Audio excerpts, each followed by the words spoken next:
എന്റെ പേര് യോഹന്നാൻ എന്നാണ്. ഞാൻ എഴുതിയ വെളിപ്പാട് പുസ്തകത്തിന്റെ യാഥാർത്ഥ്യത്തെക്കുറിച്ചാണ് ഈ വീഡിയോയിൽ പറയുന്നത്. വിശ്വാസികൾക്ക് വളരെ പ്രധാനപ്പെട്ട ഈ പുസ്തകത്തെ പലരും തെറ്റായിട്ടാണ് വ്യാഖ്യാനിക്കുന്നത്. ഇത് ലോകത്തിന്റെ നാശത്തെക്കുറിച്ചോ തിന്മയെക്കുറിച്ചോ അല്ലെങ്കിൽ സാത്താനെക്കുറിച്ചോ ഉള്ള ഒരു പുസ്തകമാണ് എന്ന് നിങ്ങൾ കരുതുന്നുണ്ടെങ്കിൽ അത് തികച്ചും തെറ്റാണ്. വെളിപ്പാട് പുസ്തകം ക്രിസ്തുവിന്റെ രണ്ടാം വരവിനെ കുറിച്ചാണ് പറയുന്നത്. ഈ സംഭവത്തെക്കുറിച്ച് ബൈബിൾ 318 പ്രാവശ്യം പ്രവചിച്ചിട്ടുണ്ട്. അതുകൊണ്ട് തന്നെ ഏറ്റവും കൂടുതൽ പ്രാവശ്യം പറയപ്പെട്ടിട്ടുള്ള പ്രവചനവും ഇത് തന്നെയാണ്. യേശുവിന്റെ വരവിന് മുമ്പും അതിനിടയിലും അതിനുശേഷവും എന്താണ് സംഭവിക്കാൻ പോകുന്നതെന്ന് പറയുന്നതാണ് വെളിപ്പാട് പുസ്തകം. വെളിപ്പാട് പുസ്തകത്തിന് വളരെ വലിയ പ്രാധാന്യമുണ്ട്. എന്നാൽ പല സഭകളും ഇതിനെക്കുറിച്ച് പ്രസംഗിക്കാറില്ല. പക്ഷേ സഭയ്ക്ക് ഈ പുസ്തകം വളരെ അത്യാവശ്യവുമാണ്. കാരണം ആ പുസ്തകത്തിന്റെ തുടക്കത്തിൽ തന്നെ ഇങ്ങനെ പറയുന്നുണ്ട്: സമയം അടുത്തിരിക്കുന്നതിനാൽ ഈ പ്രവചന പുസ്തകത്തിൽ എഴുതിയിരിക്കുന്ന വാക്കുകൾ വായിച്ച് കേൾപ്പിക്കുന്നവരും കേൾക്കുന്നവരും അവ അനുസരിക്കുന്നവരും അനുഗ്രഹീതർ എന്ന്. ഇത് വായിക്കുന്നവർക്കും കേൾക്കുന്നവർക്കും അനുഗ്രഹം വാഗ്ദാനം ചെയ്യുന്ന ബൈബിളിലെ ഒരേ ഒരു പുസ്തകം ഇത് മാത്രമാണ്. അവസാന കാലത്തെക്കുറിച്ചുള്ള എല്ലാ പ്രവചനങ്ങളും ഇതിൽ അടങ്ങിയിട്ടുള്ളത് കൊണ്ട് തന്നെ ഇത് പഠിക്കുന്നത് വളരെ പ്രധാനവുമാണ്. ഇതുവരെ സംഭവിച്ചിട്ടില്ലാത്ത ആ പ്രവചനങ്ങൾ ഉടൻ തന്നെ സംഭവിക്കുമെന്നാണ് നമ്മൾ വിശ്വസിക്കുന്നത്. മാത്രമല്ല, ഇന്നത്തെ കാലത്ത് ഇത് വളരെ പ്രസക്തമായ ഒരു പുസ്തകമാണ്. അവസാന കാലം അടുത്തിരിക്കുന്നുവെന്നും വെളിപ്പാട് പുസ്തകത്തിലെ കാര്യങ്ങൾ സംഭവിക്കാൻ പോകുന്നുവെന്നും പലരും ഈ സമയത്ത് വിശ്വസിക്കുന്നുണ്ട്. അതുകൊണ്ട് അന്ത്യകാലത്ത് എന്താണ് സംഭവിക്കാൻ പോകുന്നതെന്നും അതിനുവേണ്ടി എങ്ങനെ ഒരുങ്ങണമെന്നും അറിയാനായിട്ട് വിശ്വാസികൾ വെളിപ്പാട് പുസ്തകം വായിക്കേണ്ടത് വളരെ അത്യാവശ്യമാണ്. ഇതൊക്കെ പറയുന്ന ഞാൻ ആരാണ് എന്ന് നിങ്ങൾ ചിന്തിക്കുന്നുണ്ടാകും. എന്റെ പേര് യോഹന്നാൻ എന്നാണ്.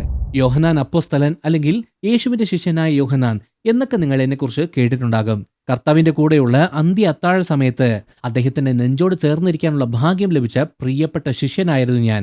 യേശു എന്നെ തിരഞ്ഞെടുക്കുന്നത് വരെ ഗലീലയിൽ ഒരു മീൻപിടുത്തക്കാരനായിരുന്നു ഞാൻ. അതിനുശേഷം എന്റെ ജീവിതം എന്നേക്കുമായി മാറി മറിഞ്ഞു. 12 അപ്പോസ്തലന്മാരിൽ ഒരാളായ എനിക്ക് അന്ധർക്ക് കാഴ്ച ലഭിക്കുന്നതും മരിച്ചവരെ ഉയർപ്പിക്കുന്നതും പോലുള്ള പല അത്ഭുതങ്ങളും യേശു ചെയ്യുന്നത് നേരിൽ കാണാൻ ഭാഗ്യം ലഭിച്ചു. യേശുവിന്റെ ക്രൂശ് മരണത്തിനും ഉയർത്തെഴുന്നേൽപ്പിനും ഞാൻ സാക്ഷിയായിരുന്നു. ശൂന്യമായ കല്ലറയിൽ ഞാൻ ഓടിയെത്തി. ശേഷം മഹത്വവും ശക്തിയും നിറഞ്ഞ് ഉയർത്തെഴുന്നേറ്റ യേശുവിനെ ഞാൻ കണ്ടു. ആ അനുഭവം എന്റെ വിശ്വാസത്തെയും ലക്ഷ്യത്തെയും കൂടുതൽ ഉറപ്പിച്ചു. യേശു സ്വർഗത്തിലേക്ക് പോയതിനു ശേഷം ഞാൻ സുവിശേഷം പ്രസംഗിക്കുകയും സഭയെ നോക്കി നടത്തുകയും ചെയ്തു. ഞാൻ എഫെസോസിലായിരുന്നു താമസിച്ചിരുന്നത്. അവിടെ വെച്ചാണ് ഞാൻ സുവിശേഷ പുസ്തകവും 3 ലേഖനങ്ങളും എഴുതിയത്. ദൈവസ്നേഹത്തിൽ ജീവിക്കാനും സത്യം കാത്തു സൂക്ഷിക്കാനും സഭയെ ഓർമ്മിപ്പിക്കാനായിരുന്നു അത് എഴുതിയത്. എന്നാൽ പിന്നീട് ഭയങ്കരനായ ഡൊമിനിഷ്യൻ ചക്രവർത്തിയുടെ ഭരണകാലം വന്നു. അതൊരു ഇരുണ്ട കാലഘട്ടത്തിന്റെ തുടക്കമായിരുന്നു. തന്നെ ഒരു ദൈവമായി ആരാധിക്കണമെന്ന് ജനത്തെ നിർബന്ധിച്ച ഒരു മനുഷ്യനായിരുന്നു അവൻ. ക്രിസ്തീയ വിശ്വാസത്തിന്റെ അടിസ്ഥാനത്തിന് തന്നെ എതിരായ ഒരു കാര്യമാണത്. അങ്ങനെ ചെയ്യാത്തത് കൊണ്ട് വിശ്വാസികൾക്ക് ഭയങ്കരമായ പ്രത്യാഘാതങ്ങൾ നേരിടേണ്ടി വന്നു. എന്നെയും കൊല്ലാനായിട്ട് അവർ വിധിച്ചു. ക്രിസ്തുവിനെ അനുഗമിക്കുന്നവരിൽ നിന്ന് മറ്റുള്ളവരെ പിന്തിരിപ്പിക്കാൻ വേണ്ടി തിളയ്ക്കുന്ന എണ്ണയിലിട്ട് എന്നെ കൊല്ലാനായിട്ട് അവർ തീരുമാനിച്ചു.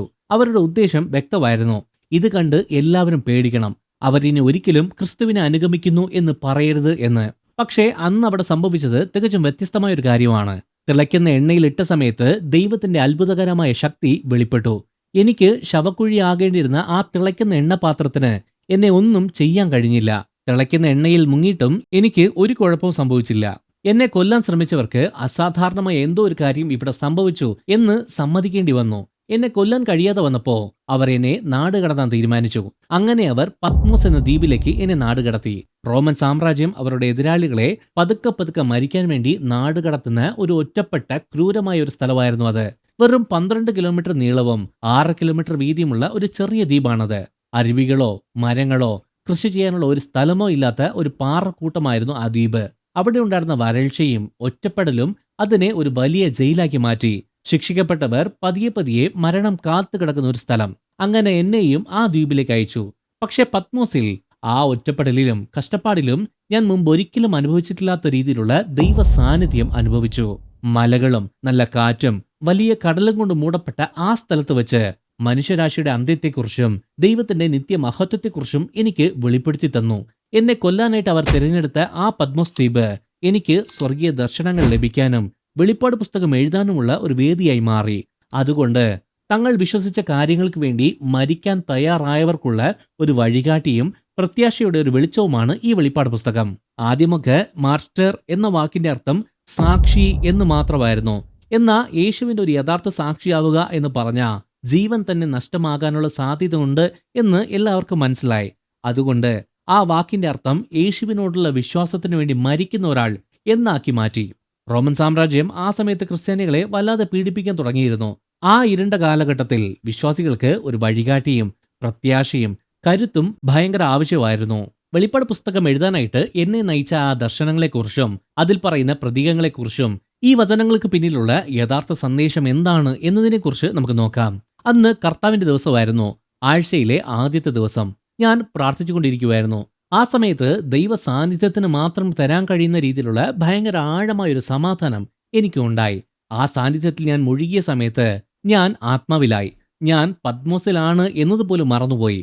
ഭൂമിയിലുള്ളതിനേക്കാൾ വളരെ വ്യക്തമായ ഒരു സ്വർഗീയ ലോകത്തിൽ ഞാൻ എത്തി. പെട്ടെന്ന് കാഹളം പോലെ ശക്തമായൊരു ശബ്ദം എന്റെ പിന്നിൽ നിന്ന് സംസാരിക്കുന്നത് ഞാൻ കേട്ടു. ആ ശബ്ദം എന്നോട് ഇങ്ങനെ പറഞ്ഞു, ഞാനാകുന്നു ആദ്യനും അന്ത്യനും ജീവിക്കുന്നവനും എന്ന്. ഭൂമിയിലെ ഏത് ശബ്ദത്തെക്കാളും അധികാരവും ഗാംഭീര്യവും നിറഞ്ഞ ശബ്ദമായിരുന്നു അത്. പക്ഷേ ആ ശബ്ദം എനിക്ക് നല്ല പരിചയമുണ്ട്. എന്റെ കർത്താവായ യേശുക്രിസ്തുവിന്റെ ശബ്ദമാണത്. എന്താണ് സംഭവമെന്ന് അറിയാനായിട്ട് ഞാൻ തിരിഞ്ഞു. ആ സമയത്ത് മനുഷ്യപുത്രനെ പോലുള്ള ഒരാളെ ഞാൻ കണ്ടു. കാൽപാദം വരെ നീളമുള്ള ഒരു അങ്കി അദ്ദേഹം ധരിച്ചിട്ടുണ്ടായിരുന്നു. നെഞ്ചിൽ ഒരു സ്വർണ്ണ കച്ചയും കെട്ടിയിട്ടുണ്ടായിരുന്നു. അദ്ദേഹത്തിന്റെ തലമുടി പഞ്ഞുപോലെ മഞ്ഞുപോലെ വെളുത്തതായിരുന്നു. കണ്ണുകൾ തീജ്വാല പോലെയായിരുന്നു. അദ്ദേഹത്തിന്റെ പാദങ്ങൾ ചൂളയിൽ കാച്ചിയെടുത്ത് വെങ്കലം പോലെ തിളങ്ങുന്നുണ്ടായിരുന്നു. ശബ്ദമാണെങ്കിലോ വലിയ വെള്ളച്ചാട്ടത്തിന്റെ ഇരമ്പൽ പോലെയായിരുന്നു. മഹത്വീകരിക്കപ്പെട്ട ക്രിസ്തുവിനെ കണ്ടപ്പോ പൂർണ്ണനായ ദൈവത്തിന്റെ സാന്നിധ്യത്തിലാണ് ഞാൻ നിൽക്കുന്നത് എന്ന് എനിക്ക് മനസ്സിലായി. അദ്ദേഹത്തിന്റെ വലത് കൈയിൽ 7 നക്ഷത്രങ്ങളുണ്ടായിരുന്നു. വായിൽ നിന്ന് മൂർച്ചയേറിയ ഇരുവായ് തലയുള്ള വാൾ പുറപ്പെടുന്നുണ്ടായിരുന്നു. അദ്ദേഹത്തിന്റെ കയ്യിലുള്ള 7 നക്ഷത്രങ്ങൾ 7 സഭകളുടെ ദൂതന്മാരെയാണ് പ്രതിനിധീകരിക്കുന്നത്. വായിൽ നിന്ന് പുറപ്പെടുന്ന ആ വാൾ ശക്തവും തുളച്ചു കയറുന്നതുമായ ദൈവവചനത്തെയാണ് സൂചിപ്പിക്കുന്നത്. ദൈവത്തിന്റെ പരിശുദ്ധിയുടെ മുന്നിൽ പിടിച്ചു നിൽക്കാനായിട്ട് ആർക്കും കഴിയില്ല. അതുകൊണ്ട് തന്നെ ഞാൻ മരിച്ചവനെ പോലെ താഴെ വീണുപോയി. എന്നാൽ യേശുവിന്റെ കൈ എന്നെ തൊട്ടു. മരണത്തെയും പാതാളത്തെയും ഞാൻ ജയിച്ചു എന്ന് യേശു പറഞ്ഞു. സൂര്യൻ അതിന്റെ പൂർണ്ണശക്തിയിൽ പ്രകാശിക്കുന്നത് പോലെയായിരുന്നു യേശുവിന്റെ മുഖം. ഞാൻ അദ്ദേഹത്തെ കണ്ടപ്പോ മരിച്ചവനെ പോലെ യേശുവിന്റെ കാൽക്കൽ വീണു. ആ സമയത്ത് യേശുവിന്റെ വലത് കൈ എന്റെ മേൽ വെച്ചിട്ട് പറഞ്ഞു, ഭയപ്പെടേണ്ട, ഞാനാകുന്നു ആദ്യനും അന്ത്യനും ജീവിക്കുന്നവനും. ഞാൻ മരിച്ചവനായിരുന്നു, എന്നാൽ ഇതാ എന്നേക്കും ജീവിച്ചിരിക്കുന്നു. മരണത്തിന്റെയും പാതാളത്തിന്റെയും താക്കോൽ എന്റെ കൈവശമുണ്ട് എന്ന്.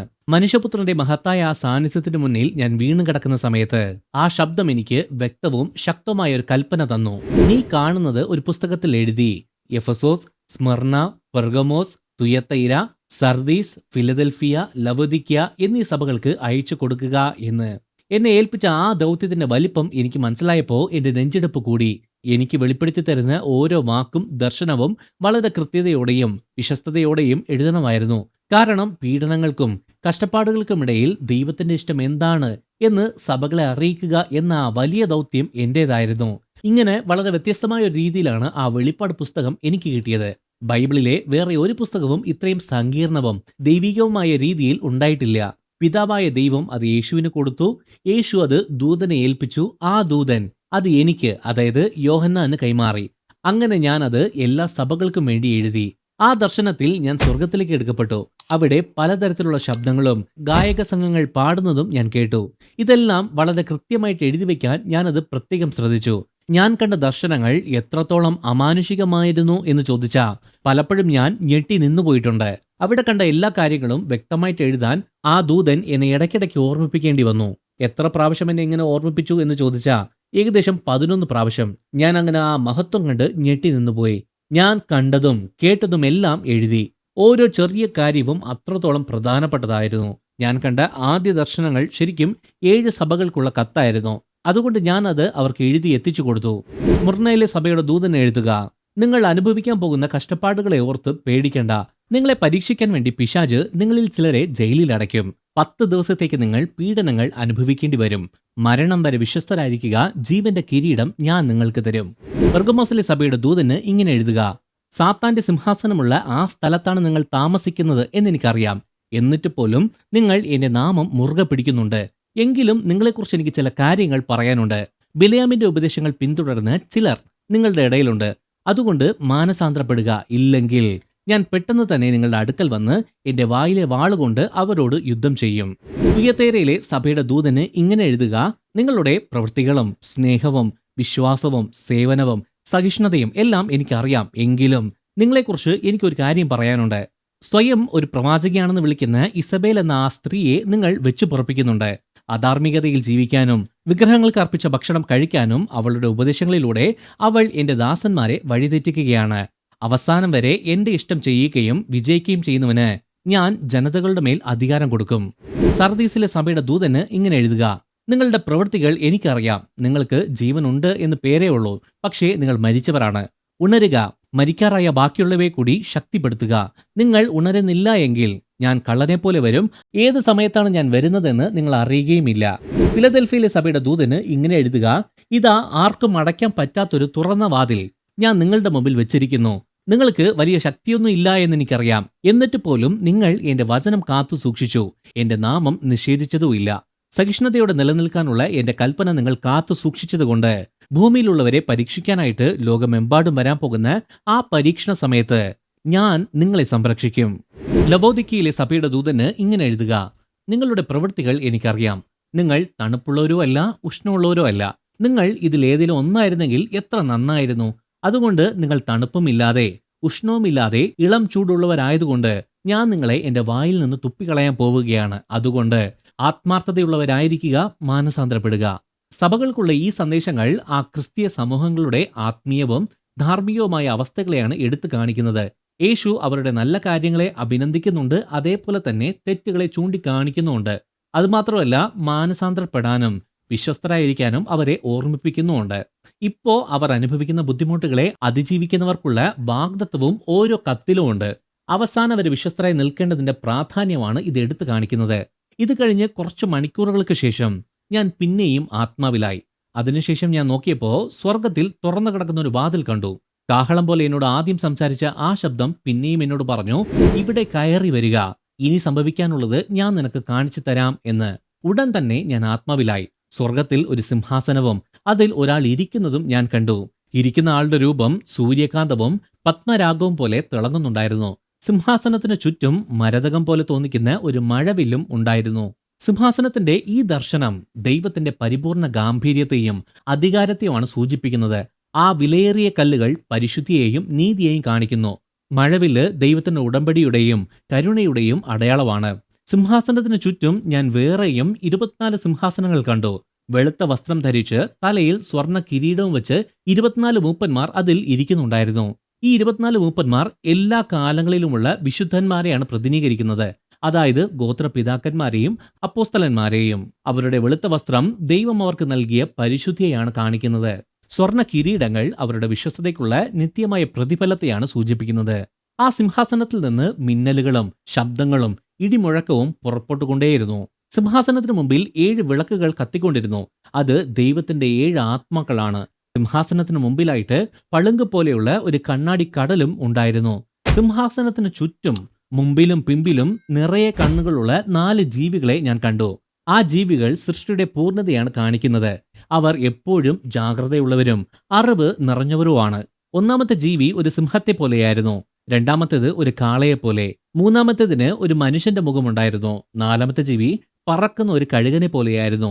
ഭൂത വർത്തമാന ഭാവി കാലങ്ങളിൽ ഒരേപോലെ നിലനിൽക്കുന്നവനായ സർവശക്തിയുള്ള ദൈവമായ കർത്താവ് പരിശുദ്ധൻ, പരിശുദ്ധൻ, പരിശുദ്ധൻ എന്ന് പറഞ്ഞ് ഈ ജീവികൾ രാവും പകലും സ്തുതിച്ചുകൊണ്ടേയിരുന്നു. സിംഹാസനത്തിൽ ഇരിക്കുന്നവനും എന്നേക്കുമായി ജീവിക്കുന്നവനുമായ ദൈവത്തിന് ആ ജീവികൾ മഹത്വവും ബഹുമാനവും സ്തുതിയും അർപ്പിക്കുമ്പോഴെല്ലാം 24 മൂപ്പന്മാരും സിംഹാസനത്തിൽ ഇരിക്കുന്നവന്റെ മുമ്പിൽ വീണ് എന്നേക്കുമായി ജീവിക്കുന്നവനെ ആരാധിക്കും. അവർ തങ്ങളുടെ കിരീടങ്ങൾ സിംഹാസനത്തിന് മുമ്പിൽ വെച്ചുകൊണ്ട് ഇങ്ങനെ പറഞ്ഞു: ഞങ്ങളുടെ കർത്താവും ദൈവവുമായുള്ളവനെ, അങ്ങ് സകലത്തെയും സൃഷ്ടിച്ചു. അവിടുത്തെ ഇഷ്ടത്താൽ അവ ഉത്ഭവിക്കുകയും സൃഷ്ടിക്കപ്പെടുകയും ചെയ്തിരിക്കയാൽ അവിടുന്ന് മഹത്വവും ബഹുമാനവും ശക്തിയും സ്വീകരിക്കാൻ യോഗ്യൻ. സിംഹാസനത്തിലിരുന്ന ആളുടെ വലത് കൈയിൽ ഞാൻ ചില ചുരുളുകൾ കണ്ടു. അതിന്റെ അകത്തും പുറത്തും എഴുതിയിട്ടുണ്ടായിരുന്നു. മാത്രമല്ല, അത് 7 മുദ്രകൾ കൊണ്ട് അടച്ചിട്ടുണ്ടായിരുന്നു. അതിശക്തനായ ഒരു ദൂതൻ വലിയ ശബ്ദത്തിൽ ഇങ്ങനെ ചോദിക്കുന്നത് ഞാൻ കേട്ടു: പുസ്തക ചുരുൾ തുറക്കാനും മുദ്രകൾ പൊട്ടിക്കാനും ആരാണ് യോഗ്യൻ എന്ന്. എന്നാൽ സ്വർഗത്തിലോ ഭൂമിയിലോ ഭൂമിക്ക് താഴെയുള്ള ആർക്കും ആ ചുരുൾ തുറക്കാനോ അകത്ത് എന്താണുള്ളതെന്ന് നോക്കാനോ കഴിഞ്ഞില്ല.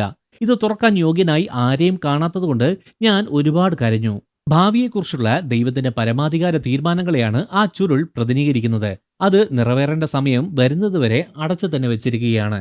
ആ സമയത്ത് ആ മൂപ്പന്മാരിൽ ഒരാൾ എന്നോട് പറഞ്ഞു, കരയണ്ട, യഹൂദ ഗോത്രത്തിലെ സിംഹവും ദാവീദിന്റെ സിംഹാസന അവകാശിയുമായവൻ ഇതാ വിജയിയായിരിക്കുന്നു.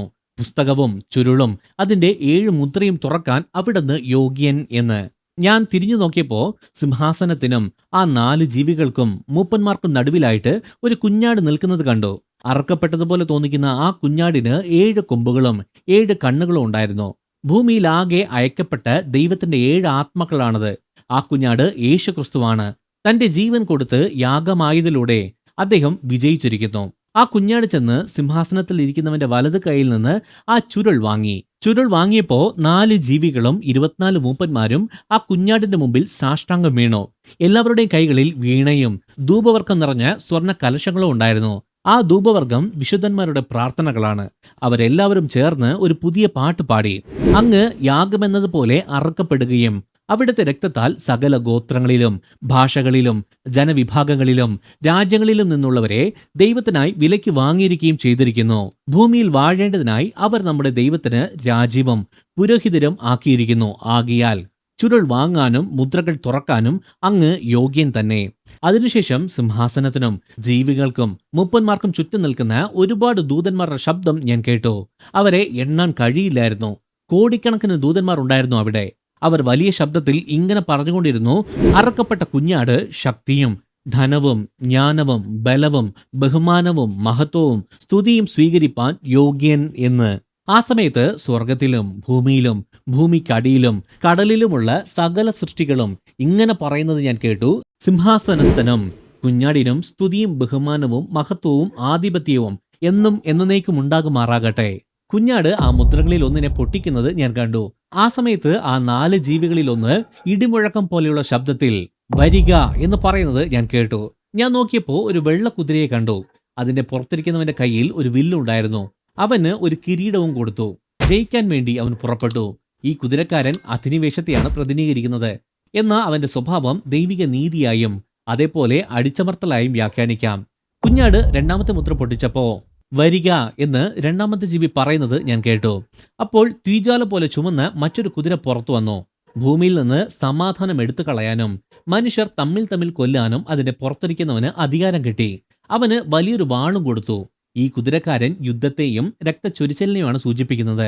കുഞ്ഞാട് 3ാമത്തെ മുദ്ര പൊട്ടിച്ചപ്പോ വരിക എന്ന് 3ാമത്തെ ജീവി പറയുന്നത് ഞാൻ കേട്ടു. ഞാൻ നോക്കിയപ്പോ എന്റെ മുന്നിൽ ഒരു കറുത്ത കുതിര വന്നു നിന്നു. അതിന്റെ പുറത്തിരിക്കുന്നവന്റെ കയ്യിൽ ഒരു ത്രാസ് ഉണ്ടായിരുന്നു. ആ സമയത്ത് ആ 4 ജീവികളുടെ ഇടയിൽ നിന്ന് ഒരു ശബ്ദം ഇങ്ങനെ പറയുന്നത് ഞാൻ കേട്ടു, ഒരു ദിവസത്തെ കൂലിക്ക് 1 കിലോ ഗോതമ്പ്, ഒരു ദിവസത്തെ കൂലിക്ക് 3 കിലോ യവം, എണ്ണയ്ക്കും വീഞ്ഞിനും കേട് വരുത്തരുത് എന്ന്. ഈ കുതിരക്കാരൻ ക്ഷാമത്തെയും ദാരിദ്ര്യത്തെയുമാണ് കാണിക്കുന്നത്. കയ്യിലുള്ള ത്രാസ് അടിസ്ഥാന ഭക്ഷണ സാധനങ്ങളുടെ സമ്പ്രദായത്തെയും വലിയ വിലക്കയറ്റത്തെയുമാണ് സൂചിപ്പിക്കുന്നത്. കുഞ്ഞാട് 4ാമത്തെ മുദ്ര പൊട്ടിച്ചപ്പോ വരിക എന്ന് 4ാമത്തെ ജീവി പറയുന്നത് ഞാൻ കേട്ടു. ഞാൻ നോക്കിയപ്പോ ഇളം പച്ച നിറത്തിലുള്ള ഒരു കുതിരയെ ഞാൻ കണ്ടു. അതിന്റെ പുറത്തിരിക്കുന്നവന്റെ പേര് മരണം എന്നായിരുന്നു. പാതാളം അവന്റെ പിന്നാലെ ഉണ്ടായിരുന്നു. വാളുകൊണ്ടും ക്ഷാമം കൊണ്ടും പകർച്ചവ്യാധികൾ കൊണ്ടും കാട്ടുമൃഗങ്ങൾ കൊണ്ടും ഭൂമിയിലെ 4/1 ഭാഗത്തുള്ളവരെ കൊല്ലാനായിട്ട് അവന് അധികാരം കിട്ടി. ഈ കുതിരക്കാരൻ മരണത്തിന്റെ പല രൂപങ്ങളെയാണ് സൂചിപ്പിക്കുന്നത്. മരിച്ചവരുടെ സ്ഥലമായ പാതാളം അവനെ പിന്തുടരുന്നുണ്ടായിരുന്നു. കുഞ്ഞാട് 5ാമത്തെ മുദ്ര പൊട്ടിച്ചപ്പോ ദൈവവചനത്തിനു വേണ്ടിയും തങ്ങൾ പറഞ്ഞ സാക്ഷ്യത്തിനു വേണ്ടിയും കൊല്ലപ്പെട്ടവരുടെ ആത്മാക്കളെ ഞാൻ യാഗപീഠത്തിന്റെ താഴെ കണ്ടു. അവർ ഉച്ചത്തിൽ നിലവിളിച്ചുകൊണ്ട് പറഞ്ഞു, പരിശുദ്ധനും സത്യവാനുമായ സർവോന്നതനാഥ, എത്ര വരെ അവിടുന്ന് ഭൂവാസികളെ ന്യായം വിധിക്കാതെയും ഞങ്ങളുടെ രക്തത്തിന് പ്രതികാരം ചെയ്യാതെയും ഇരിക്കും എന്ന്. ആ സമയത്ത് അവർക്ക് ഓരോരുത്തർക്കും ഓരോ വെള്ളവസ്ത്രം കൊടുത്തു. അവരെ പോലെ തന്നെ കൊല്ലപ്പെടാനുള്ള അവരുടെ സഹോദരന്മാരുടെ എണ്ണം പൂർത്തിയാകുന്നതുവരെ കുറച്ചു കാലം കൂടി വിശ്രമിക്കുക എന്ന് അവരോട് പറഞ്ഞു. കുഞ്ഞാട് 6ാമത്തെ മുദ്ര പൊട്ടിക്കുന്നത് ഞാൻ നോക്കി നിന്നു. ആ സമയത്ത് വലിയൊരു ഭൂകമ്പം ഉണ്ടായി. സൂര്യൻ കറുകറ കറുത്ത് വസ്ത്രം പോലെ ഇരുണ്ടു. ചന്ദ്രൻ മുഴുവനും രക്തം പോലെ ചുവന്നു. നല്ല ശക്തമായ കാറ്റടിക്കുമ്പോൾ അത്തിമരത്തിൽ നിന്ന് കായ്കൾ കൊഴിഞ്ഞു വീഴുന്നത് പോലെ ആകാശത്ത് നിന്ന് നക്ഷത്രങ്ങൾ ഭൂമിയിലേക്ക് വന്നു വീണു. ഒരു ചുരുൾ ചുരുട്ടി വെക്കുന്നത് പോലെ ആകാശം ചുരുണ്ടുപോയി. എല്ലാ മലകളും ദ്വീപുകളും അതിന്റെ സ്ഥാനത്ത് നിന്ന് തന്നെ മാറിപ്പോയി. ആ സമയത്ത് ഭൂമിയിലെ രാജാക്കന്മാരും പ്രഭുക്കന്മാരും സേനാധിപന്മാരും പണക്കാരും ശക്തരും അതുപോലെ തന്നെ എല്ലാ അടിമകളും സ്വതന്ത്രരും ഗുഹകളിലും മലകളിലെ പാറകളുടെ ഇടയിലും പോയി ഒളിച്ചു. അവർ മലകളോടും പാറകളോടും ഇങ്ങനെ പറഞ്ഞു, ഞങ്ങളുടെ മേൽ വീണ് സിംഹാസനസ്ഥന്റെ ദൃഷ്ടിയിൽ നിന്നും കുഞ്ഞാടിന്റെ ക്രോധത്തിൽ നിന്നും ഞങ്ങളെ മറയ്ക്കുക. അവരുടെ ക്രോധത്തിന്റെ മഹാദിവസം വന്നിരിക്കുന്നു, അതിനെതിരെ നിൽക്കാൻ ആർക്ക് കഴിയും എന്ന്. ഈ മുദ്രകളെല്ലാം ഭൂമിയിലുള്ള ദൈവത്തിന്റെ തുടർച്ചയായിട്ടുള്ള ന്യായവിധിയാണ് കാണിക്കുന്നത്. മനുഷ്യർ ചെയ്യുന്ന പാപവും ദൈവത്തിനെതിരെയുള്ള മത്സരവും എങ്ങനെ നാശം കൊണ്ടുവരുന്നു എന്ന് ഇത് കാണിക്കുന്നു. അതിനുശേഷം പിന്നെയും ഞാൻ ആത്മാവിൽ എടുക്കപ്പെട്ടു. ആറാമത്തെ മുദ്രയ്ക്ക് ശേഷം ഭൂമിയിലോ കടലിലോ മരങ്ങളിലോ കാറ്റടിക്കാതിരിക്കാനായിട്ട് ഭൂമിയുടെ 4 കാറ്റുകളെയും തടഞ്ഞു നിർത്തിക്കൊണ്ട് 4 ദൂതന്മാർ ഭൂമിയുടെ 4 കോണുകളിൽ നിൽക്കുന്നത് ഞാൻ കണ്ടു.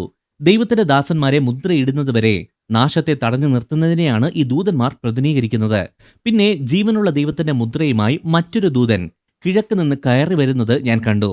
കരയ്ക്കും കടലിനും ദോഷം ചെയ്യാൻ അധികാരം ലഭിച്ച ആ 4 ദൂതന്മാരോട് അവൻ ഉച്ചത്തിൽ വിളിച്ചു പറഞ്ഞു, നമ്മുടെ ദൈവത്തിന്റെ ദാസന്മാരുടെ നെറ്റിയിൽ ഞങ്ങൾ മുദ്രയിടുന്നതുവരെ ഭൂമിക്കോ സമുദ്രത്തിനോ വൃക്ഷങ്ങൾക്കോ കേടുവരുത്തരുത് എന്ന്.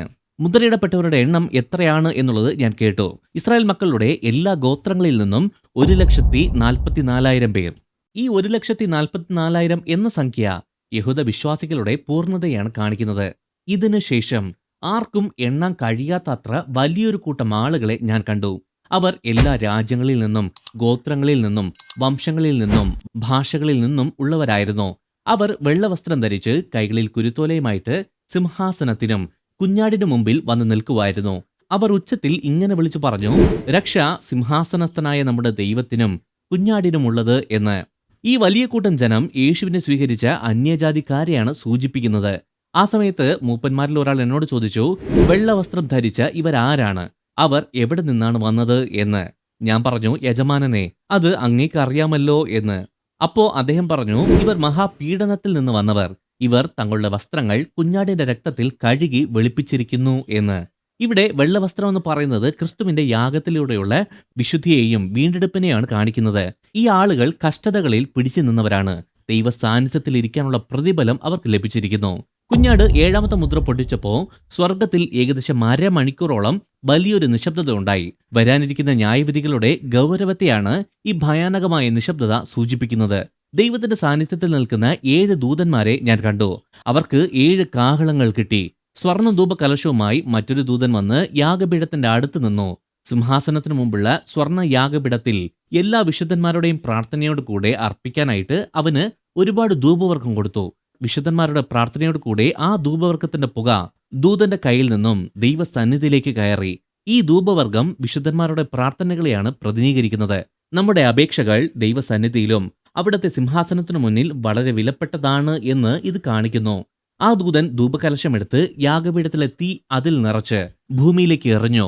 ആ സമയത്ത് ഇടിമുഴക്കവും നാദവും മിന്നലുകളും ഭൂകമ്പവും ഉണ്ടായി. വിനാശകരമായ ന്യായവിധികളുടെ തുടക്കം കുറിച്ചുകൊണ്ട് ആ 7 ദൂതന്മാരും തങ്ങളുടെ കാഹളം മുഴക്കാൻ തയ്യാറായി. 1ാമത്തെ ദൂതൻ കാഹളം ഊതി. ആ സമയത്ത് രക്തം കലർന്ന കന്മഴയും തീയും ഭൂമിയിലേക്ക് വന്നു വീണു. ഭൂമിയുടെ 1/3 കത്തിപ്പോയി. മരങ്ങളുടെ 1/3 കത്തിപ്പോയി. പച്ചപ്പുല്ല് മുഴുവനും കത്തിനശിച്ചു. ഈ ന്യായവിധി സസ്യങ്ങളെയാണ് ബാധിക്കുന്നത്. ഇത് ഈജിപ്തിലെ ബാധകളെ ഓർമ്മിപ്പിക്കുകയും പ്രകൃതിയുടെ മേലുള്ള ദൈവത്തിന്റെ ശക്തി വെളിപ്പെടുത്തുകയും ചെയ്യുന്നുണ്ട്. 2ാമത്തെ ദൂതൻ കാഹളം ഊതി. ആ സമയത്ത് തീ കത്തുന്ന വലിയൊരു മല പോലുള്ള എന്തോ ഒന്ന് കടലിലേക്ക് വന്നു വീണു. കടലിന്റെ 1/3 ഭാഗവും രക്തമായി മാറി. കടലിലെ ജീവികളിൽ 1/3 ചത്തുപോയി. കപ്പലുകളിൽ 1/3 നശിച്ചുപോയി. ഈ ന്യായവിധി സമുദ്രങ്ങളെയാണ് ബാധിക്കുന്നത്. വളരെ വലിയൊരു നാശത്തെയാണ് ഇത് എടുത്തു കാണിക്കുന്നത്. 3ാമത്തെ ദൂതൻ കാഹളം ഊതി. ആ സമയത്ത് ഒരു പന്തം പോലെ കത്തുന്ന വലിയൊരു നക്ഷത്രം ആകാശത്ത് നിന്ന് ഭൂമിയിലേക്ക് വന്നു വീണു. നദികളുടെ 1/3 മേലും നീരുറവുകളുടെ മേലുമാണ് അത് വന്നു വീണത്. ആ നക്ഷത്രത്തിന്റെ പേര് കയ്പ് എന്നാണ്. വെള്ളത്തിന്റെ 1/3 കയ്പുള്ളതായി മാറി. വെള്ളം കയ്പുള്ളതായതുകൊണ്ട് തന്നെ അത് കുടിച്ച ഒരുപാട് പേർ മരിച്ചുപോയി. 4ാമത്തെ ദൂതൻ കാഹളം ഊതി. ആ സമയത്ത് സൂര്യന്റെ 1/3 ചന്ദ്രന്റെ 1/3 നക്ഷത്രങ്ങളുടെ 1/3 പ്രഹരമേറ്റു. അങ്ങനെ അവയുടെ വെളിച്ചത്തിന്റെ 1/3 ഇരുണ്ടുപോയി. പകലിന്റെ 1/3 സമയത്തും വെളിച്ചമില്ലായിരുന്നു. അതേപോലെ തന്നെ രാത്രിയിലും. ഈ ന്യായവിധി വെളിച്ചത്തിന്റെ ഉറവിടങ്ങളെയാണ് ബാധിക്കുന്നത്. ഇത് ഭൂമിയിൽ വലിയ അന്ധകാരവും കുഴപ്പവും സൃഷ്ടിച്ചു. ഞാൻ നോക്കിക്കൊണ്ടിരിക്കുമ്പോൾ ആകാശത്ത് പറക്കുന്ന ഒരു കഴുകൻ ഉച്ചത്തിൽ വിളിച്ചു പറയുന്ന ഒരു ശബ്ദം ഞാൻ കേട്ടു. ഇനിയുള്ള 3 ദൂതന്മാർ കാഹളം ഊതുമ്പോൾ ഭൂവാസികൾക്കുണ്ടാകാൻ പോകുന്ന അനുഭവം ഭയങ്കരം, ഭയങ്കരം, ഭയങ്കരം എന്ന്. വരാനിരിക്കുന്ന ന്യായവിധികളുടെ കാഠിന്യം ഇതിനേക്കാൾ ഭയാനകമായിരിക്കുമെന്നാണ് ഈ ഭയങ്കരം എന്ന് പറയുന്നതിലൂടെ സൂചിപ്പിക്കുന്നത്. അഞ്ചാമത്തെ ദൂതൻ കാഹളം ഊതി. ആ സമയത്ത് ആകാശത്ത് നിന്ന് ഭൂമിയിലേക്ക് ഒരു നക്ഷത്രം വന്ന് വീഴുന്നത് ഞാൻ കണ്ടു. പാതാളത്തിന്റെ താക്കോൽ ആ നക്ഷത്രത്തിന് കിട്ടി. ആ പാതാളം തുറന്ന സമയത്ത് വലിയൊരു ചൂളയിൽ നിന്ന് വരുന്നത് പോലെ അതിൽ നിന്ന് പുക പൊങ്ങി. ആ പുക കാരണം സൂര്യനും ആകാശവും പോലും ഇരുണ്ടുപോയി. വീണ ഈ നക്ഷത്രം ഒരു ദൂതനെയാണ് സൂചിപ്പിക്കുന്നത്. ചിലപ്പോൾ അത് പിശാചാകാനും സാധ്യതയുണ്ട്. പൈശാചിക ശക്തികളെ അഴിച്ചുവിടാനുള്ള അധികാരം അവനുണ്ടായിരുന്നു. ആ പുകയിൽ നിന്ന് വെട്ടുക്കിളികൾ ഭൂമിയിലേക്ക് ഇറങ്ങി വന്നു. ഭൂമിയിലെ തേളുകൾക്കുള്ളതുപോലെയുള്ള ശക്തി അതിനുണ്ടായിരുന്നു. ഭൂമിയിലെ പുല്ലിനോ ചെടികൾക്കോ മരങ്ങൾക്കോ കേട് വരുത്തരുത് എന്നും നെറ്റിയിൽ ദൈവത്തിന്റെ മുദ്രയില്ലാത്ത മനുഷ്യരെ മാത്രമേ ഉപദ്രവിക്കാവൂ എന്നും അതിനോട് കൽപ്പിച്ചിട്ടുണ്ടായിരുന്നു. അവരെ കൊല്ലാനുള്ള അധികാരം അതിനില്ല. പക്ഷേ 5 മാസത്തേക്ക് അവരെ പീഡിപ്പിക്കാനുള്ള അധികാരം അതിനുണ്ടായിരുന്നു. ഒരു മനുഷ്യനെ തേൾ കുത്തുമ്പോഴുണ്ടാകുന്ന പോലുള്ള കഠിനമായ വേദന ഉണ്ടാകും. ഈ പൈശാചിക വെട്ടുകിളികൾ ദൈവത്തെ തിരസ്കരിച്ചവരുടെ മേലുള്ള ആത്മീയ ന്യായവിധിയെയും ആന്തരികമായ പീഡനങ്ങളെയുമാണ് പ്രതിവൽക്കരിക്കുന്നത്. ആ വെട്ടുകിളികളെ കാണാൻ യുദ്ധത്തിന് തയ്യാറായി നിൽക്കുന്ന കുതിരകളെ പോലെയായിരുന്നു. അതിന്റെ തലയിൽ സ്വർണ്ണ കിരീടം ഉണ്ടായിരുന്നു. അതിന്റെ മുഖം മനുഷ്യന്റെ മുഖം പോലെയും മുടി സ്ത്രീകളുടെ മുടി പോലെയും പല്ലുകൾ സിംഹത്തിന്റെ പല്ലുകൾ പോലെയും ആയിരുന്നു.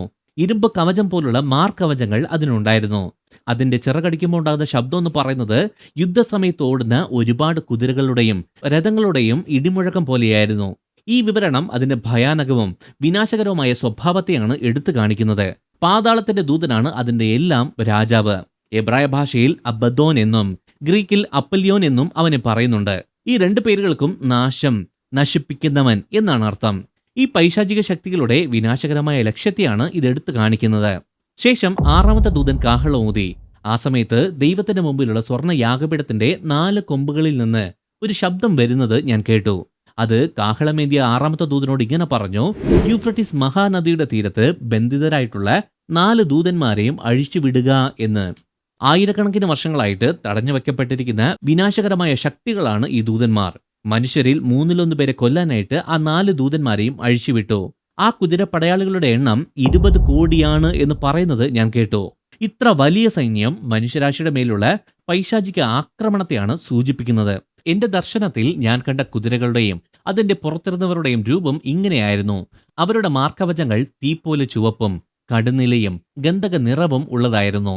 കുതിരകളുടെ തല സിംഹത്തിന്റെ തല പോലെയായിരുന്നു. അതിന്റെ വായിൽ നിന്നും തീയും പുകയും ഗന്ധകവും വരുന്നുണ്ടായിരുന്നു. അതിന്റെ വായിൽ നിന്ന് വന്ന ഈ തീ, പുക, ഗന്ധകം എന്ന ഈ 3 ബാധകൾ കാരണം മനുഷ്യരിൽ 1/3 പേരും കൊല്ലപ്പെട്ടു. ഈ ബാധകൾ ദൈവിക ന്യായവിധിയെയും നാശത്തെയുമാണ് സൂചിപ്പിക്കുന്നത്. ഈ ബാധ കാരണം കൊല്ലപ്പെടാതെ ബാക്കിയുള്ള മനുഷ്യർ ഇതെല്ലാം കണ്ടിട്ട് പോലും അവർ ചെയ്ത പാപത്തെ ഓർത്ത് പശ്ചാത്തപിച്ചില്ല. പിശാചിനെ ആരാധിച്ചു. കാണാനോ കേൾക്കാനോ നടക്കാനോ കഴിയാത്ത സ്വർണം, വെള്ളി, വെങ്കലം, കല്ല്, മരം എന്നിവ കൊണ്ട് നിർമ്മിച്ച വിഗ്രഹങ്ങളെ അവർ പൂജിക്കുന്നതിൽ നിന്ന് പിന്മാറിയതുമില്ല. അവർ ചെയ്ത കൊലപാതകങ്ങൾ, ആഭിചാര പ്രക്രിയകൾ, ലൈംഗിക അധാർമികതകൾ, മോഷണങ്ങൾ എന്നിവയെ ഓർത്ത് അവർ ഒട്ടും പശ്ചാത്തപിച്ചില്ല. ഈ ന്യായവിധികളെല്ലാം കണ്ടിട്ട് പോലും അവർ ദൈവത്തെ അംഗീകരിക്കാൻ തയ്യാറായില്ല. അത് അവരുടെ ഹൃദയ കാഠിന്യത്തെയാണ് കാണിക്കുന്നത്. ഈ ന്യായവിധികളെല്ലാം ദൈവത്തിന്റെ ശിക്ഷയുടെ കാഠിന്യവും മനുഷ്യഹൃദയങ്ങളുടെ കഠിനതയുമാണ് എടുത്തു കാണിക്കുന്നത്. എന്നിരുന്നാലും ഈ ന്യായവിധികളെല്ലാം ചെയ്ത കാര്യങ്ങളെ ഓർത്ത് പശ്ചാത്തപിക്കാനുള്ള ഒരു അവസരം കൂടിയാണ്. മനുഷ്യരാശി ദൈവത്തെ മനസ്സിലാക്കാനായിട്ട് ദൈവം കൊടുക്കുന്ന ഏറ്റവും അവസാനത്തെ അവസരമാണിത്. ശേഷം ഞാൻ പിന്നെയും ആത്മാവിലെടുക്കപ്പെട്ടു. ഈ പ്രാവശ്യം ശക്തനായ മറ്റൊരു ദൂതൻ മേഘം ധരിച്ച് സ്വർഗത്തിൽ നിന്ന് ഇറങ്ങി വരുന്നത് ഞാൻ കണ്ടു. അവന്റെ തലയിൽ ഒരു മഴവിലുണ്ടായിരുന്നു. അവന്റെ മുഖം സൂര്യനെ പോലെയും കാലുകൾ അഗ്നിസ്തംഭങ്ങളെ പോലെയും ആയിരുന്നു. ഈ ദൂതൻ ദൈവിക മഹത്വത്തെയും ശക്തിയെയുമാണ് പ്രതിഫലിക്കുന്നത്. അവനിലുള്ള കാര്യങ്ങളെല്ലാം ദൈവ സാന്നിധ്യത്തെയാണ് സൂചിപ്പിക്കുന്നത്. ദൂതന്റെ കയ്യിൽ തുറന്നിരിക്കുന്ന ഒരു ചെറിയ ചുരുളുണ്ടായിരുന്നു. അവന്റെ വലത് കാൽ കടലിന്റെ മേലും ഇടത് കാൽ കരയുടെ മേലിലും വെച്ചു. എന്നിട്ട് ഒരു സിംഹം ഗർജിക്കുന്നത് പോലെ വലിയ ശബ്ദത്തിൽ അവൻ അലറി. ആ സമയത്ത് 7 ഇടിമുഴക്കമുണ്ടായി. ആ ചെറിയ ചുരുൾ ദൈവത്തിൽ നിന്നുള്ള ഒരു പ്രത്യേക വെളിപ്പാടിനെയാണ് സൂചിപ്പിക്കുന്നത്. കടലിലും കരയിലുമായിട്ട് നിൽക്കുന്നത് എല്ലാ സൃഷ്ടികളുടെ മേലുള്ള അവന്റെ അധികാരത്തെയാണ് എടുത്തു കാണിക്കുന്നത്. 7 ഇടിമുഴക്കങ്ങൾ സംസാരിച്ചപ്പോൾ ഞാൻ അതിനെ എഴുതാൻ തീരുമാനിച്ചു. എന്നാൽ സ്വർഗത്തിൽ നിന്നൊരു ശബ്ദം എന്നോട് പറഞ്ഞു, 7 ഇടിമുഴക്കത്തിലൂടെ സംസാരിച്ച കാര്യങ്ങൾ മുദ്രയിടുക, അവ എഴുതരുത് എന്ന്. മനുഷ്യർക്ക് വെളിപ്പെടുത്തിയിട്ടില്ലാത്ത ചില ദൈവിക രഹസ്യങ്ങൾ ഉണ്ട് എന്ന് ഈ കൽപ്പന വ്യക്തമാക്കുന്നുണ്ട്. ആ സമയത്ത് കടലിന്റെയും കരയുടെയും മേൽ നിന്ന് ആ ദൂതൻ അവന്റെ വലം കൈ സ്വർഗത്തിലേക്ക് ഉയർത്തി ആകാശവും ഭൂമിയും സമുദ്രവും അതിലുള്ളവയും സൃഷ്ടിച്ച എന്നേക്കും ജീവിക്കുന്ന ദൈവത്തിന്റെ നാമത്തിൽ സത്യം ചെയ്തു പറഞ്ഞു, ഇനി ഒട്ടും താമസിക്കയില്ല എന്ന്. ഏഴാമത്തെ ദൂതൻ കാഹളം ഊതുന്ന സമയത്ത് ദൈവം തന്റെ ദാസന്മാരായ പ്രവാചകന്മാരെ അറിയിച്ചതുപോലെ തന്നെ ദൈവത്തിന്റെ രഹസ്യ പദ്ധതികൾ നിവൃത്തിയാകും എന്ന് പറഞ്ഞു. ആ സമയത്ത് സ്വർഗത്തിൽ ഞാൻ കേട്ട അതേ ശബ്ദം പിന്നെയും എന്നോട് സംസാരിച്ചു, നീ പോയി കടലിലും കരയിലുമായിട്ട് നിൽക്കുന്ന ആ ദൂതന്റെ കയ്യിൽ തുറന്നിരിക്കുന്ന ആ ചുരുൾ വാങ്ങുക എന്ന്. അങ്ങനെ ഞാൻ ആ ദൂതന്റെ അടുത്ത് ചെന്ന് ആ ചെറിയ ചുരുൾ എനിക്ക് തരാനായിട്ട് പറഞ്ഞു. അവൻ എന്നോട് പറഞ്ഞു, ഇതാ വാങ്ങി ഭക്ഷിക്കുക, ഇത് നിന്റെ ഉദരത്തെ കയ്പിക്കും, എന്നാൽ വായിലോ മധുപോലെ മധുരമായിരിക്കും എന്ന്. ഞാൻ ദൂതന്റെ കയ്യിൽ നിന്ന് ആ ചെറിയ ചുരുൾ വാങ്ങി തിന്നു. എന്റെ വായിലത് തേൻ പോലെ നല്ല മധുരം ഉണ്ടായിരുന്നു. പക്ഷെ അത് തിന്നു കഴിഞ്ഞപ്പോ എന്റെ വയറിന് കയ്പായി. ദൈവിക വെളിപ്പാടിന്റെ 2 വശങ്ങളെയാണ് ഇത് കാണിക്കുന്നത്. അത് സ്വീകരിക്കുമ്പോൾ മധുരമുള്ളതായിരിക്കും, എങ്കിലും അത് നിവൃത്തിയാകുന്ന സമയത്ത് ആ ന്യായവിധി നമുക്ക് കയ്പുള്ളതായിരിക്കും. അതിനുശേഷം എന്നോട് ഇങ്ങനെ പറഞ്ഞു, നീ അനേകം ജനവിഭാഗങ്ങളെയും രാഷ്ട്രങ്ങളെയും ഭാഷകളെയും രാജാക്കന്മാരെയും കുറിച്ച് ഇനിയും പ്രവചിക്കണം എന്ന്. അതിനുശേഷം എനിക്ക് അളവുകോൽ പോലുള്ള ഒരു ഓടത്തണ്ട് തന്നിട്ട് എന്നോട് പറഞ്ഞു, നീ ചെന്ന് ദൈവാലയവും യാഗപീഠവും അളക്കുക, അവിടെ ആരാധിക്കുന്നവരെ എണ്ണുക. ദൈവാലയങ്കണം അളക്കാതെ വിടുക, കാരണം അത് യഹൂദേതരർക്ക് നൽകപ്പെട്ടിരിക്കുന്നു. അവർ വിശുദ്ധ നഗരത്തെ 42 മാസം ചവിട്ടി അശുദ്ധമാക്കും. ശേഷം അവിടെ എന്റെ 2 സാക്ഷികളെ ഞാൻ നിയോഗിക്കും. അവർ ചണവസ്ത്രം ധരിച്ചുകൊണ്ട് 1260 ദിവസം പ്രവചിക്കും. ഈ സാക്ഷികൾ ഈ ഭൂമിയുടെ അധിപതിയുടെ സന്നിധിയിൽ നിൽക്കുന്ന 2 ഒലിവ മരങ്ങളും 2 നിലവിളക്കുകളുമാണ്. അവർ ഭൂമിയുടെ നാഥന്റെ മുൻപാകെ നിൽക്കുന്നവരാണ്. ഈ 2 സാക്ഷികൾ ഭൂമിയിൽ ദൈവസാക്ഷ്യത്തിന്റെ നിരന്തരമായ സാന്നിധ്യത്തെ സൂചിപ്പിക്കുന്നു. ന്യായപ്രമാണത്തെയും പ്രവാചകന്മാരെയും അല്ലെങ്കിൽ അതിന്റെ പ്രാവചനിക ദൗത്യമുള്ള സഭയെയുമാണ് അവർ പ്രതിനിധീകരിക്കുന്നത്. ആരെങ്കിലും അവരെ ഉപദ്രവിക്കാൻ ശ്രമിച്ചു കഴിഞ്ഞാൽ അവരുടെ വായിൽ നിന്ന് തീ പുറപ്പെട്ട് ആ ശത്രുക്കളെ ദഹിപ്പിച്ചു കളയും. അവർ പ്രവചിക്കുന്ന കാലത്ത് മഴ പെയ്യിക്കാതിരിക്കാൻ ആകാശത്തെ അടച്ചു കളയാൻ അവർക്ക് അധികാരമുണ്ടായിരുന്നു. അതേപോലെ തന്നെ വെള്ളം രക്തമാക്കി മാറ്റാനും അവർക്ക് തോന്നുമ്പോഴൊക്കെ ബാധകളെ കൊണ്ട് ഭൂമിയെ ദണ്ഡിപ്പിക്കാനും അവർക്ക് കഴിവുണ്ട്. അവർക്കുള്ള ഈ ശക്തികൾ മോശയെയും ഏലിയാവിനെയും ഓർമ്മിപ്പിക്കുന്നു. മാത്രമല്ല അവർക്ക് കൊടുത്തിട്ടുള്ള ദൈവിക അധികാരത്തെയും എടുത്തു കാണിക്കുന്നുണ്ട്. അവരുടെ ശുശ്രൂഷ കഴിയാറാകുമ്പോൾ പാതാളത്തിൽ നിന്ന് കയറി വരുന്ന മൃഗം അവരെ ആക്രമിച്ചു കൊല്ലും. ശേഷം അവരുടെ ശരീരം ആ മഹാനഗരത്തിന്റെ തെരുവിൽ തന്നെ കിടക്കും. ആ നഗരത്തിന്റെ പേര് സോദോം എന്നും ഈജിപ്റ്റ് എന്നും പറയുന്നു. അവിടെ വച്ചാണ് യേശുവും ക്രൂശിക്കപ്പെട്ടത്. എന്നാൽ 3.5 ദിവസത്തിനു ശേഷം ദൈവത്തിന്റെ ജീവശ്വാസം അവരിൽ വരും. ശേഷം അവർ എഴുന്നേറ്റ് നിൽക്കും. ഇത് കണ്ട എല്ലാവരും തന്നെ ഞെട്ടിപ്പോകും. അതിനുശേഷം 7ാമത്തെ ദൂതൻ കാഹളം ഊതി. ആ സമയത്ത് സ്വർഗത്തിൽ വലിയ ശബ്ദം ഉണ്ടായി, ലോകഭരണം നമ്മുടെ കർത്താവിനും അവിടുത്തെ ക്രിസ്തുവിനും ആയിത്തീർന്നിരിക്കുന്നു, അവിടുന്ന് എന്നേക്കും ഭരിക്കും എന്ന്.